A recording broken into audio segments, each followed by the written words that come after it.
So, can I just vent for a sec? Hey y'all, I'm Taylor. I run a little handmade shop online, but business has been kind of rough lately. Like, girl boss burnout is real. So I had this genius idea. Why not find a rich boyfriend to sponsor my piece? Not in a gold digger way, okay, maybe a little. Just someone stable, you know? Anyway, my friends introduced me to this guy, Ryan. He's 3 years younger than me, a total sweetheart. Think golden retriever energy, but rich. His parents give him a monthly allowance of like $2,000 on top of his job. Dude's cute, generous, and super attentive. Honestly, I felt like I hit the jackpot. But there was one tiny problem. We'd been dating for 3 months, gone on a few trips together, and he never made a move. Like, not even a kiss on the neck. Just wholesome hand-holding and forehead kisses. At first, I thought it was cute. Like, okay, he's taking things slow. Maybe he respects me. But then I started dropping hella obvious hints. Cute pajamas? Check. Sleepovers? Check. Movie nights sharing a blanket on his bed? Double check. Still, nothing. So I thought, all right, time to take initiative. I planned a group trip to Thailand, but it was basically a trap to get him alone with me for 4 days. I booked shared hotel rooms, made sure we'd be in the same space 24/7, and even got my bestie Chris to organize the trip to make it look casual.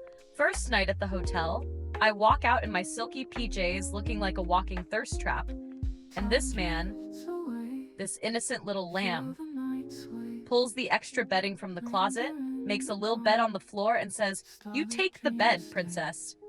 I wanted to scream. I pretended to fall asleep, then ninja crawled onto the floor next to him. Fell asleep cuddling him like he was my giant teddy bear. Woke up to him freaking out, like, "Taylor, you're crushing my lungs!"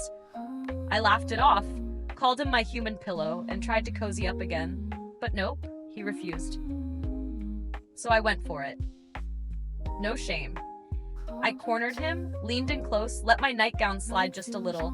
His face turned red as a tomato, but then out of nowhere, he clutched his stomach like he was dying. "I'm so sorry," he said. "I get anxious. It flares up my stomach issues." Like, bro?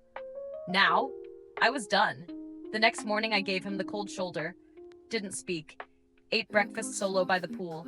Chris tried to cheer us up, but Ryan knocked over his juice while taking it from him. So clumsy. At lunch, Ryan suddenly wanted to sit next to Chris and talk. He even skipped sitting next to me. Me? His vacation bae. By dinner, Ryan was full-on Gordon Ramsaying in the kitchen, trying to impress Chris. He cut himself slicing onions, and guess who grabbed his hand, and I'm not even kidding, put Ryan's bleeding finger in his mouth to stop the bleeding? Chris, my best friend, with his lips on my boyfriend's finger. Ryan didn't even flinch. He just stood there like a deer in headlights. After that, they were inseparable all evening. So that night, I pulled out all the stops. I had Chris set up rose petals by the pool, lit candles, soft music. I wore my hottest 3-piece bikini and waited like a goddess in the water. Ryan came out, looked stunned. I motioned him over, pulled him into the pool, and kissed him. Except, the man legit sank. Like, straight up sunk like a brick. Turns out he can't swim. He panicked and passed out underwater. I had to drag his unconscious, 6-foot-tall body out of the pool, perform CPR while looking like a raccoon from my mascara, and pray he didn't die. He woke up, took one look at me, and started sobbing. And that's when it happened. Through his tears, he blurted out, "I'm sorry, Taylor. I've been lying. I'm not who you think I am. I don't like girls. I think I like Chris." I just sat there, frozen. Mascara dripping, wet hair clinging to my face. Turns out he'd been suppressing everything for years because of his strict parents. He was scared, confused, ashamed, and now, finally, done pretending. I didn't scream, I didn't yell. We just laid there, talking, crying. By morning, I told him he didn't owe me anything except honesty. We're not together anymore, but we're close friends now. He gets to be himself with me, and I get to be the world's most unexpected matchmaker. Oh, and Chris?